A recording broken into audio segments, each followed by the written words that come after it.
하나님의 말씀 함께 보겠습니다. 고린도전서 3장 1절에서 9절입니다. 신약성경 고린도전서 3장 1절에서 9절까지 봅니다. 형제들아, 내가 신령한 자들을 대함과 같이 너희에게 말할 수 없어서 육신에 속한 자 곧 그리스도 안에서 어린아이들을 대함과 같이 하노라. 내가 너희를 젖으로 먹이고 밥으로 아니하였노니 이는 너희가 감당하지 못하였음이거니와 지금도 못하리라. 너희는 아직도 육신에 속한 자로다. 너희 가운데 시기와 분쟁이 있으니 어찌 육신에 속하여 사람을 따라 행함이 아니리요. 어떤 이는 말하되 나는 바울에게라 하고 다른 이는 나는 아볼로에게라 하니 너희가 육의 사람이 아니리요. 그런즉 아볼로는 무엇이며 바울은 무엇이냐? 그들은 주께서 각각 주신 대로 너희로 하여금 믿게 한 사역자들이니라.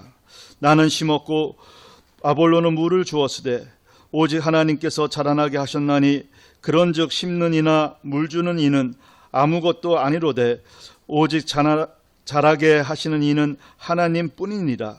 심는 이와 물 주는 이는 한 가지이나 각각 자기가 일한 대로 자기의 상을 받으리라. 우리는 하나님의 동역자들이요 너희는 하나님의 밭이요 하나님의 집인이라. 아멘. 아멘. 찬양대의 찬양으로 하나님께 영광을 돌리고 함께 화답하면서 은혜 나눕니다.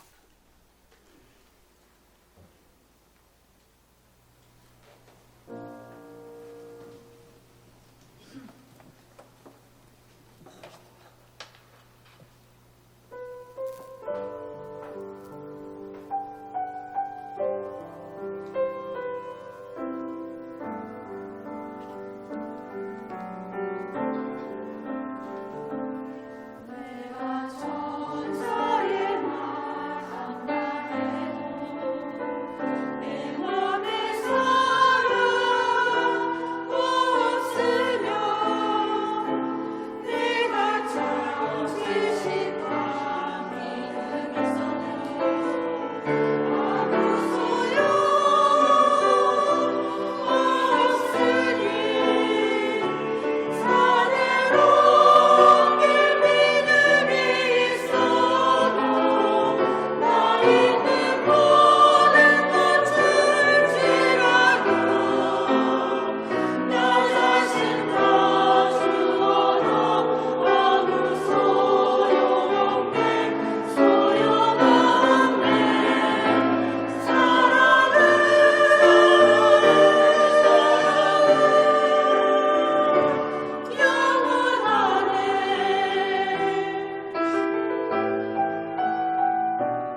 아멘. 성숙한 사람과 미숙한 사람, 이런 제목으로 은혜 나눕니다. 같이 한번 따라서 하죠. 성숙한 사람과 미숙한 사람. 어느 부자가 사업자 타국을 다녀오게 되었습니다. 1, 2년 머물면서 해외 시장을 개척할 계획을 세웠습니다. 자, 그러면서 그 어간에 새 집을 짓기 위해서 가까운 그 친척 건축업자에게 부탁을 했습니다. 내가 외국에 다녀오는 동안에 집을 지어주게나. 비용은 뭐 개념치 말고 아주 품질 좋은 그런 재료를 써서 그래서 좋은 집을 지어주게나. 이 친척 건축업자는 매우 기뻐했습니다. 그래서 이렇게 말을 했습니다. 최선을 다해서 집을 지어드리겠습니다. 좋은 집을 지어드리겠습니다. 이 업자는 처음에는 자기를 믿고 모든 것을 맡긴 그 친척 어른에게 고마운 마음을 가지고 일을 시작했습니다. 자, 그런데 하루 이틀 지나다 보니까 욕심이 생겼어요. 그 집이라고 하는 것은 겉에 나타나 보이는 부분이 있고 또 보이지 않는 내부가 있는 것이죠. 그래서 이 보이지 않는 그 부분의 재료들은 값싼 것을 사용하게 된 것이고요.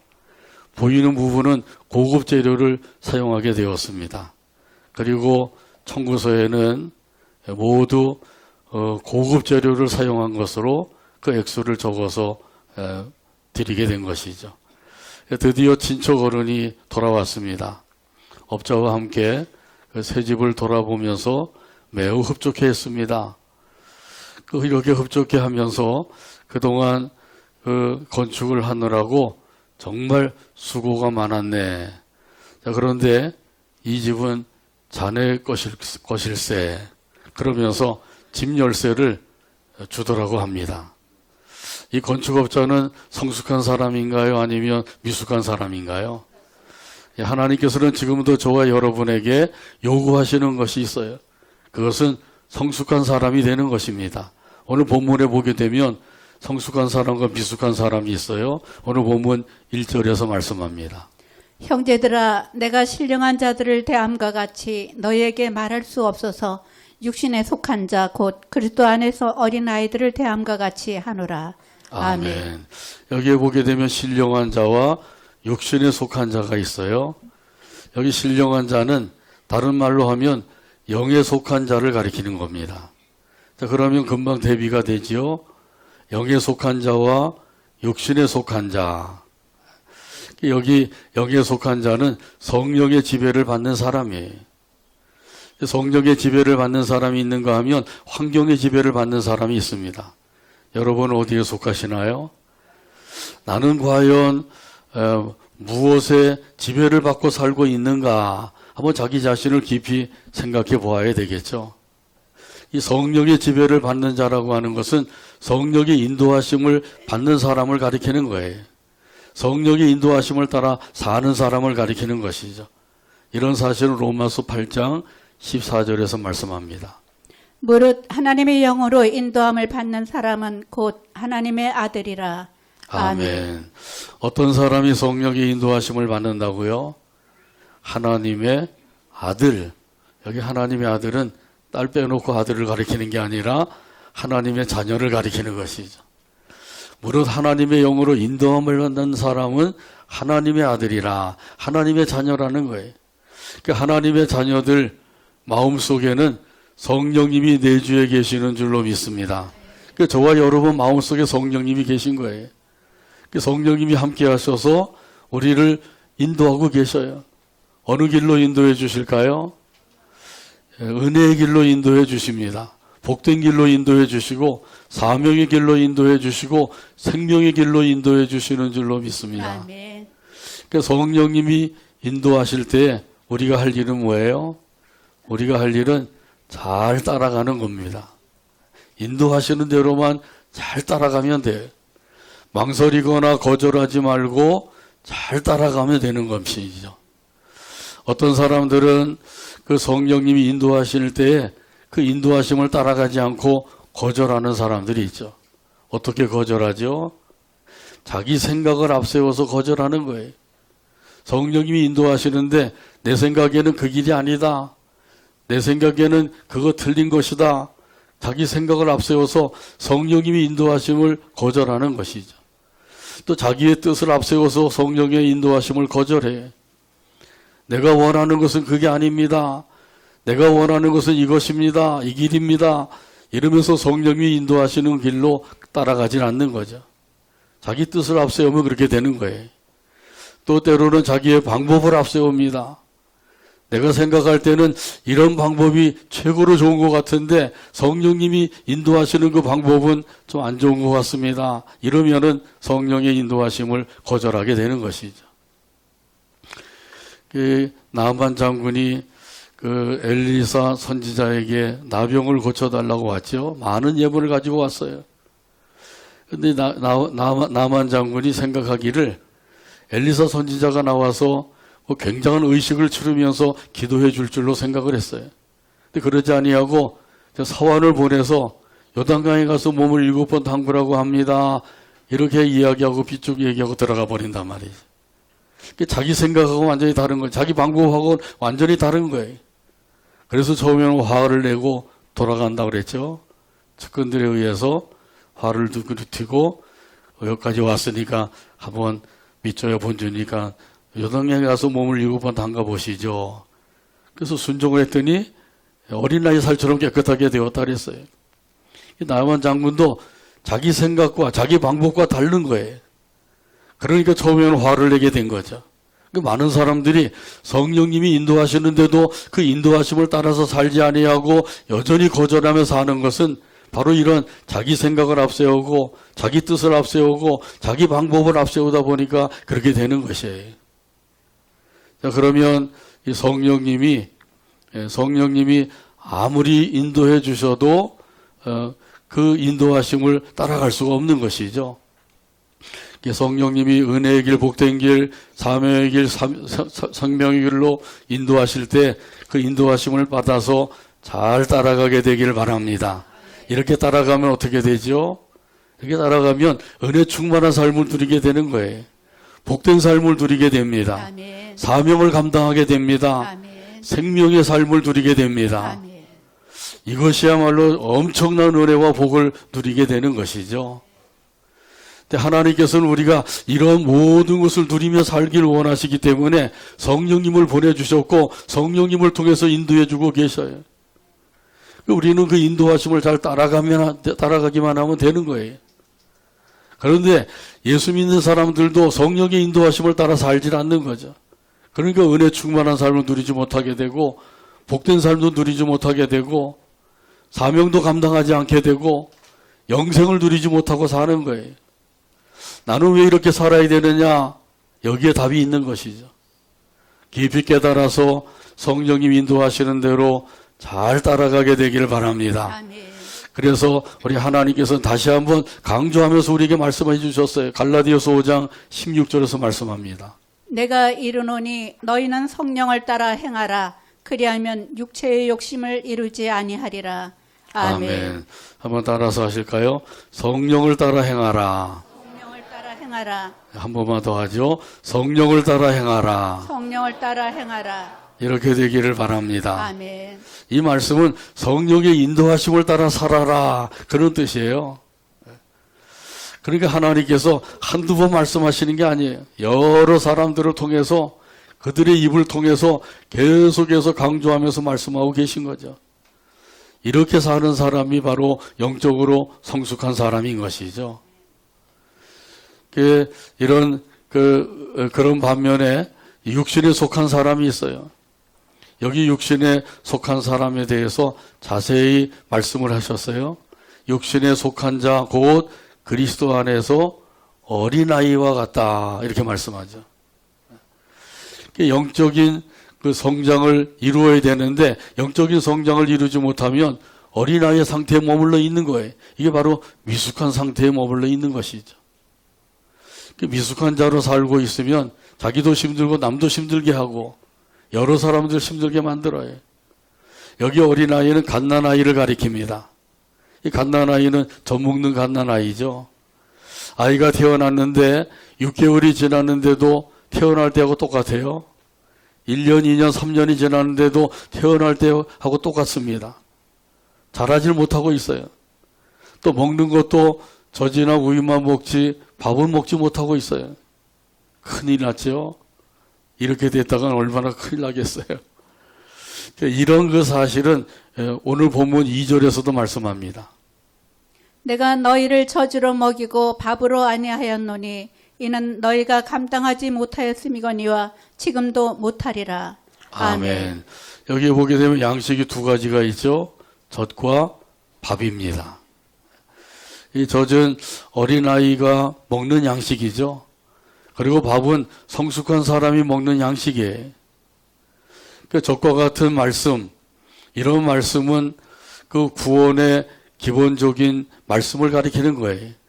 예수님을 믿음으로 구원받습니다. 예수님을 믿음으로 영생을 얻습니다.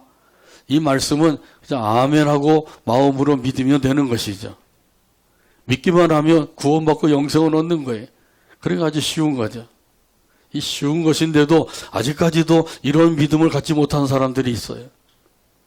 오늘 여기 참석하신 분들은 이런 믿음을 가지고 살아가게 되길 바랍니다. 아멘. 자, 그런 반면에 밥과 같은 말씀은 어떤 것인가요? 밥과 같은 말씀은 구원받는 자는 구별된 삶을 살아야 된다. 이런 것이 바로 밥과 같은 말씀이에요. 구별된 삶을 살아야 되죠. 구원받았으면 그 다음에 구원받은 사람답게 구별된 삶을 살아야 돼요. 무엇을 구별해야 되죠? 나를 구별하고 물질을 구별하고 생활을 구별해야 되는 것이죠. 나를 구별한다고 하는 것은 주일을 거룩하게 지키는 거예요. 주일도 내 날이 아니라 주일은 하나님의 날이에요. 주님의 날이죠. 말로만 주일이 아니라 진짜로 주의 날이 되는 거예요. 이게 바로 나를 구별해서 지키는 거죠. 물질을 구별할 줄 알아야 되는 거죠. 소득의 10분의 1은 하나님께서 내 것이라고 그랬어요. 하나님의 것을 자기 것으로 삼으면 안 되는 거죠. 이게 바로 물질을 구별할 줄 아는 삶이에요. 또 생활을 구별해야 돼요. 이 생활을 구별한다고 하는 것은 거룩한 삶을 사는 거예요. 하나님께서 지금도 우리에게 원하시는 것이 바로 이 거룩한 삶이에요.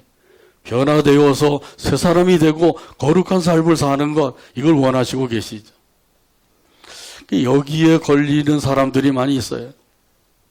더 나아가서 날마다 기도하고 말씀을 읽고 순종하며 살아야 된다고 하는 사실이죠. 이것이 바로 밥과 같은 말씀이에요. 자, 그렇게 이런 그 말씀을 들을 때 어린아이 같은 사람들은 아이고 나는 못합니다. 이렇게 이야기할 수밖에 없죠. 이런 사람은 어린아이 같은 사람, 미숙한 사람이라 그랬죠. 자, 그러나 그 성숙한 사람은 어떻게 되나요? 성숙한 사람은 가르쳐 주신 말씀대로 살겠습니다. 그러면서 그 말씀을 붙잡고 기도하면서 순종하기를 힘쓰는 거예요. 우리가 말씀대로 다 살면 얼마나 좋아요. 근데 그렇지 못하죠. 그러나 말씀대로 살기 위해서 말씀 붙잡고 기도하면서 순종하기를 힘쓰는 거예요. 이게 바로 성숙한 사람의 모습인 거죠. 자, 그런데 오늘 본문에 보면 이 고린도 교회가 아직까지도 어린아이 상태에 머물러 있었다고 하는 사실이에요. 그래서 말씀하셨습니다. 내가 너희를 젖으로 먹이고 밥으로 하지 아니하였다. 어린아이에게 밥을 먹이거나 떡을 먹이면 어떻게 되겠어요? 그러면 탈나겠죠. 소화불량이 걸려서 병원 신세를 져야 돼요. 그러나 성숙한 사람에게 밥을 주고 떡을 주면 그걸 먹고 소화를 잘 시켜서 영양분을 섭취해서 새 힘을 얻어서 열심으로 섬기며 살게 되는 거죠. 이 성숙한 사람과 미숙한 사람의 차이예요. 그래서 다시 한번 하나님께서 강조하면서 권면하고 있습니다. 오늘 히브리서 5장 12절에서 14절 가운데 말씀합니다. 때가 오래되었으므로 너희가 마땅히 선생이 되었을 터인데 너희가 다시 하나님의 말씀의 초보에 대하여 누구에게서 가르침을 받아야 할 처지이니 단단한 음식은 못 먹고 젖이나 먹어야 할 자가 되었도다. 이는 젖을 먹는 자마다 어린아이니 의의 말씀을 경험하지 못한 자요 단단한 음식은 장성한 자의 것이니 그들은 지각을 사용함으로 연단을 받아 선악을 분별하는 자들이니라. 아멘. 아멘. 그 예수님을 믿은 지 오래되었어요. 10년 되고 20년이 되고 30년이 되고 50년이 되고 예수 믿은 지가 너무너무 오래된 거죠. 자, 그러면 어떻게 돼야 되죠? 말씀대로 살면서 이제 초신자들, 이제 막 믿기 시작한 사람들 가르쳐주고 이끌어줘야 되는 거죠. 그런데 아직까지도 누가 나를 이끌어주지 않는가, 누가 나를 알아주지 않는가 이러고 있다고 하면 이런 사람들은 영적으로 어린아이 상태에 머물러 있는 것이에요. 아직까지도 말씀의 초보에 매우 얽매여서 살고 있는 것이죠. 하나님께서는 우리가 어린아이 상태에 머물러 있지 아니하고 성숙한 그리스도인이 되기를 원하시고 계셔요. 그래서 오늘도 이 말씀을 우리에게 주고 계신 거죠. 미숙한 자로 사는 것을 원치 아니하시고 장성한 신앙이 되어서 그래서 장성한 신앙이답게 살기를 원하시고 계신 거예요. 이 장성한 신앙이들은 어떻게 되나요? 영적인 분별력을 가지고 옳고 그른 것을 분별해서 옳은 것을 따라서 살게 되죠. 잘못된 것은 버리고 옳은 길을 걸어가며 달려가게 됩니다. 올곧은 삶을 살게 되는 것이죠. 찬송가 가사에도 보면 이런 가사가 있어요. 찬송가 516장 1절에 보면 이런 가사가 있습니다. 옳은 길 따르라 의의 길을 세계 만민의 참된 길, 이 길 따라서 살기를 온 세계에 전하세. 만 백성이 나갈 길 어두운 밤 지나고 동튼다. 환한 빛 보아라 저 빛. 주 예수의 나라 이 땅에 곧 오겠네 오겠네. 찬송가 516장 1절 가사를 생각하면서 함께 찬양합니다.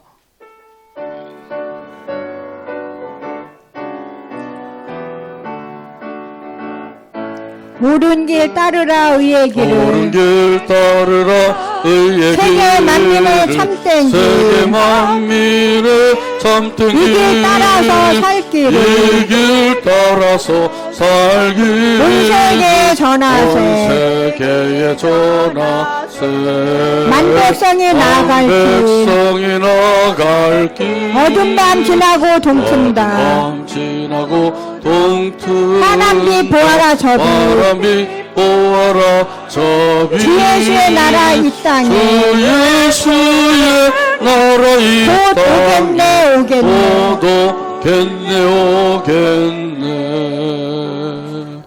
아멘. 이 찬송가사에 보면 옳은 길, 의의 길, 참된 길, 만백성이 나갈 길 이런 길이 있음을 말씀해 주고 있죠. 우리 예수님이 앞서가신 길인 줄로 믿습니다. 이 길이야말로 생명의 길이에요. 영생의 길이에요. 이 생명의 길보다 더 귀한 길이 있나요?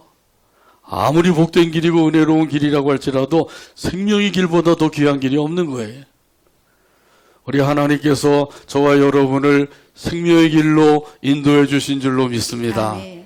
이 영생의 길로 인도해 주신 거예요. 그래서 우리는 지금 우리가 걸어가고 있는 길이 영생의 길이라고 하는 사실을 잊지 말아야 돼요.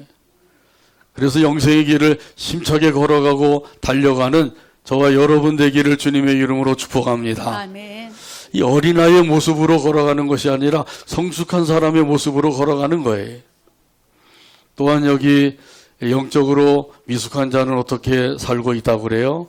오늘 본문 3절에서 말씀합니다. 너희는 아직도 육신에 속한 자로다. 너희 가운데 시기와 분쟁이 있으니 어찌 육신에 속하여 사람을 따라 행함이 아니리요. 아멘. 너희는 아직도 육신에 속한 자로다. 고린도 교회를 향해서 그렇게 말씀하고 있죠. 여기 육신에 속한 어린아이라고 말씀하고 있는데 이 어린아이는 어떤 특징을 가지고 있다고요? 시기와 분쟁이 있다고 말씀하고 있죠. 시기와 분쟁이 있으면 하나가 될 수가 없어요. 하나님께서 아무리 하나가 되라고 외치고 외쳐도 하나가 되지 못하는 거죠. 이 시기라고 하는 말은 국어사전에 보니까 셈하여 미워함 이렇게 해석을 해놨어요. 셈하여 미워함, 희생을 한다 그러죠. 큰아이가 태어나서 한 2, 3년 있다가 작은아이가 태어났어요. 그러면은 큰아이가 작은아이를 시샘하죠. 그래서 엄마 아빠가 못 보는 사이에 가서 꼬집어 주기도 하고 한 대 때려 주기도 하고 자기가 사랑을 독차지하다가 그 사랑을 빼앗기는 것 같으니까 시샘이 나서 그렇게 하는 거죠. 그 셈하여 미워함, 그 마음속에 셈이 하나 생겼는데 그 셈이 어떤 셈이냐면 미움의 셈인 거예요. 자기 자신도 모르게 이 미움의 셈이 생기면 사람들을 미워하게 되는 거죠. 이게 바로 시기라는 것이에요. 이렇게 시기심이 생기면 어떻게 해야 될까요? 그럴 때는 미워도 다시 한번 그러면서 기도해야 될 줄로 믿습니다. 아멘. 이 기도하지 아니하고는 내 힘으로는 이걸 어떻게 할 수가 없는 거예요. 기도할 때 미움의 셈을 사랑의 셈으로 바꿔주세요. 이렇게 기도하게 되길 바랍니다. 아멘. 그러니까 이 성숙한 자의 마음속에는 사랑의 셈이 생긴 거죠. 미숙한 자의 마음에는 미움의 셈이 있게 되고요. 이 사랑의 셈이 있으면 그 사랑을 가지고 덮어주고 감싸주고 베풀어주고 도와주면서 살게 됩니다. 자, 그러니까 여기에는 분쟁이 있을 수가 없는 것이죠. 근데 고린도 교회는 분쟁이 있었다고 말씀하죠. 그래서 어떤 이는 말하되 나는 바울에게 나는 아볼로에게 이렇게 서로 나누어져서 자기를 주장하고 있다는 사실이죠. 오늘 본문 4절에서 보면 이런 말씀을 하십니다. 어떤 이는 말하되 나는 바울에게라 하고 다른 이는 나는 아볼로에게라 하니 너희가 육의 사람이 아니리요. 아멘. 이게 나누어지게 되면 결국 어떻게 되느냐 하면 당파 싸움을 할 수밖에 없어요. 여당과 야당이 나누어지니까 계속 여당과 야당은 싸우게 되죠. 뒤바뀌어도 또 싸우고 또 바뀌어도 또 싸우고 계속 싸우는 거예요. 여기 고린도 교회도 나는 바울파다, 나는 아볼로파다, 나는 게바파다, 나는 그리스도파다. 우리나라 조선시대하고 비슷하죠. 사색 당파로 나누어져 가지고 서로 싸우는 거예요. 이렇게 서로 싸우게 됐다고 하는 사실은 고린도전서 1장 12절에서 분명히 말씀합니다. 내가 이것을 말하거니와 너희가 각각 이르되 나는 바울에게 나는 아볼로에게 나는 게바에게 나는 그리스도에게 속한 자라 한다는 것이니. 아멘. 이 교회 안에서는 이런 당파가 있으면 안 되죠. 교회 안에서는 오직 예수당밖에 없어야 될 줄로 믿습니다. 아멘. 자, 그러면 분쟁을 하지 않게 되는 거예요. 분쟁하면 모든 에너지를 다 소비하기 때문에 생산적인 일에는 사용할 수가 없는 거예요. 엉뚱한 데 다 사용해버리고 진짜 사용해야 될 때 가서는 사용하지 못하게 되는 거죠. 교회를 섬기고 직분을 감당하고 믿음으로 살고 이런 일에는 사용하지 못하는 거예요. 어떻게 교회를 섬겨야 될지도 모르고 그저 자기 생각대로 자기 방법대로 자기 뜻대로 그렇게 하는 경우들이 얼마나 많은지 몰라요. 여기 계신 분들 빼놓고요. 그러니까 이 시기와 분쟁 이것은 모든 사람들에게 손해를 끼칠 뿐인 거예요. 그래서 하나님께서는 이제 어린아이와 같은 이런 그 시기와 분쟁은 다 버려라. 그리고 성숙한 자가 되어라. 우리에게 말씀해 주고 계신 거죠. 인간이 아무리 위대하다고 할지라도 하나님 앞에서 아무것도 아니라고 하는 사실을 깨달아야 되는 거죠. 하나님 앞에서는 하나님의 일꾼이요 하나님의 종에 불과하다고 하는 사실이에요. 오늘 본문 5절에서 이것을 말씀합니다. 그런즉 아볼로는 무엇이며 바울은 무엇이냐? 그들은 주께서 각각 주신 대로 너희로 하여금 믿게 한 사역자들이니라. 아멘. 아볼로와 바울은 무엇이라고요? 사역자라 그러죠. 여기 사역자라고 하는 말은 봉사자, 섬기는 자, 시중 두는 자 이런 의미로 말씀하고 있는 거예요. 한번 따라서 할까요? 봉사자, 섬기는 자, 시중 두는 자, 그런 의미예요.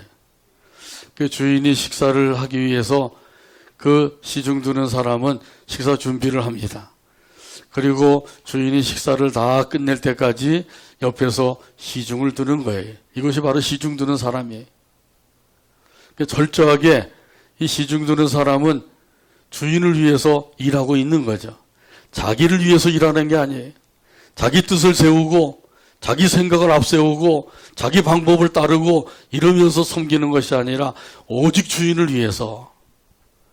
우리 주인은 누구신가요? 하나님이시죠.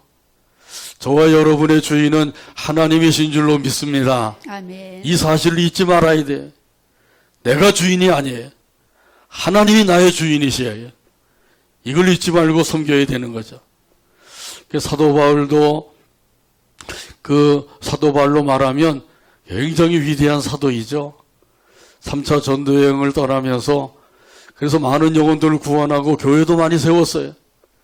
그리고 교회마다 편지를 보내는데 그 편지가 성경으로 채택이 되어서 무려 13권이나 성경에 포함이 되었어요. 정말 대단한 위대하고 훌륭한 사도이죠. 아무리 이렇게 위대하고 훌륭한 사도이라고 할지라도 하나님 앞에서는 아무것도 아니라고 하는 사실이에요. 이런 사실을 사도 바울이 고백하고 있잖아요. 자, 그러므로 옆 사람과 비교하지 말고 하나님 앞에 서 있는 나 자신을 바라보게 되기를 바랍니다. 아멘. 그러면 절대로 교만하지 않게 돼요. 하나님은 바라보지 아니하고 사람을 바라보다 보면은 교만에 빠질 수밖에 없어요. 그러니까 사람을 바라보면서 교만에 빠지지 말고 하나님 바라보면서 겸손히 섬기게 되길 바랍니다. 아멘. 이렇게 겸손히 섬기며 사는 것, 이것이 바로 성숙한 사람의 삶이에요. 이런 의미에서 베드로전서 5장 6절에서 말씀합니다. 그러므로 하나님의 능하신 손 아래에서 겸손하라. 때가 되면 너희를 높이시리라. 아멘. 한번 따라서 하죠. 하나님의 능하신 손 아래서 하나님의 능하신 손 아래에서 겸손하라. 겸손하라. 때가 되면 너희를 높이시리라. 때가 되면 너희를 높이시리라. 아멘. 아멘. 성 프란시스가 기도할 때 항상 이렇게 기도했다 그래요. 하나님은 하늘에 계시고 저는 땅에 있나이다. 기도할 때마다 이 기도를 빠뜨리지 않았대요. 하나님은 높은 하늘에 계시고 저는 이 낮은 땅에 있나이다. 그러면 교만할 수 없겠죠. 겸손을 유지할 수가 있어요. 이 성 프란시스와 같이 저와 여러분도 이 기도를 빠뜨리지 말고 항상 드리게 되길 바랍니다. 아멘. 항상 드리게 되길 바랍니다. 아멘. 그래서 끝까지 겸손을 유지하면 그러면 복된 삶을 누리게 되는 거예요. 사도 바울도 하나님 앞에서 겸손히 섬기게 된 것이죠. 하나님 앞에 있다고 하는 사실을 잊어버리면 안 돼요. 자기의 그 안에서 자기의 역할이 무엇인지를 깨닫는 것이 참으로 중요한 것이죠. 오늘 본문 6절에서 말씀합니다. 나는 심었고 아볼로는 물을 주었을 때 오직 하나님께서 자라나게 하셨나니. 아멘. 농부가 농사를 짓는 것을 비유를 들어서 여기 말씀하고 있는 거죠. 나는 심는 역할을 했다. 그리고 아볼로는 물 주는 역할을 했다. 복음의 씨앗을 사람들의 마음밭에다가 심는 일, 그것을 사도 바울은 열심히 했다고 말씀하고 있는 거죠. 마음밭에 복음의 씨앗을 심게 되면 그 마음밭에서 싹이 나고 자라서 꽃이 피고 열매를 맺게 되는 거죠. 이런 마음밭은 무슨 밭이에요? 옥토와 같은 밭이라 그랬죠. 근데 밭이 다 똑같은 밭이 아니에요. 길가와 같은 밭도 있고 돌짝밭도 있고 그리고 가시덤불 밭도 있는 거죠. 여기에서는 열매를 맺지 못한다 그랬어요. 옥토의 밭에서는 열매를 맺게 되죠. 몇 배의 열매를 맺게 되나요? 30배, 60배, 100배의 열매를 맺게 된다 그랬죠. 자, 그러니까 열매를 맺는 확률은 4분의 1입니다. 예수님께서 비유로 말씀하신 그 말씀을 근거로 해서 보면 4분의 1에 불과한 것이죠. 길가와 같은 밭, 돌짝밭, 또 가시덤불 밭, 이런 밭에서는 열매를 맺지 못한다 그랬죠. 오직 옥토에서만 열매를 맺을 수 있다 그랬어요. 그러니까 4분의 1에 불과한 거죠. 심는다고 해서 다 열매를 맺으면 얼마나 좋아요. 근데 심는다고 해서 열매를 다 맺는 게 아니라 4분의 1은 열매를 맺고 4분의 3은 열매를 맺지 못하게 될 것을 말씀하신 거예요. 오늘 본문 7절에서도 이런 의미에서 말씀합니다. 그런즉 심는 이나 물 주는 이는 아무것도 아니로되 오직 자라게 하시는 이는 하나님뿐이니라. 아멘. 곡식이 자라고 열매를 맺게 하시는 분은 하나님이시죠. 그 농부는 열심히 심고 열심히 물 주고 가꾸고 이런 일을 하는 거예요. 자, 그런데 그것을 자라나게 하시는 분은 하나님이셔요. 기후를 알맞게 해주셔야 되죠. 태풍이 불거나 지진이 일어나거나 우박이 쏟아지면 어떻게 돼요? 결실을 했던 그런 곡식들도 다 없어지게 되죠. 심고 물 주는 것은 그래서 아무것도 아니라고 말씀하고 있는 거예요. 아무것도 아니라고 해서 심는 이와 물 주는 이는 소용이 없느냐? 그건 아니죠. 필요 없는 게 아니죠. 열심히 심고 열심히 물을 주고 그건 우리가 해야 될 일이에요. 그러면 하나님께서 그걸 자라게 하셔야만 쑥쑥 잘 자라서 30배, 60배, 100배의 열매를 맺게 된다고 하는 말씀이죠. 그리고 나머지 열매를 맺는 것 이건 하나님께 맡기고 내가 할 일은 심는 일, 물 주는 일 이걸 열심히 하면 되는 거죠. 이렇게 열심히 심고 물 주고 이런 일을 하게 되면 하나님께서 어떻게 하신다고요? 하나님께서 거기에 따라서 상 주신다고 말씀하셨어요. 오늘 본문 8절에서 말씀합니다. 심는 이와 물 주는 이는 한 가지이나 각각 자기가 일한 대로 자기의 상을 받으리라. 아멘. 자기가 일한 대로 자기의 상을 받으리라. 하늘나라에 가서 받을 상에 대해서 말씀해주고 있는 거예요. 우리는 이 땅에서 상 받기를 바라죠. 그러나 이 땅의 상보다는 하늘나라의 상이 훨씬 더 좋은 상이에요. 영원한 상입니다.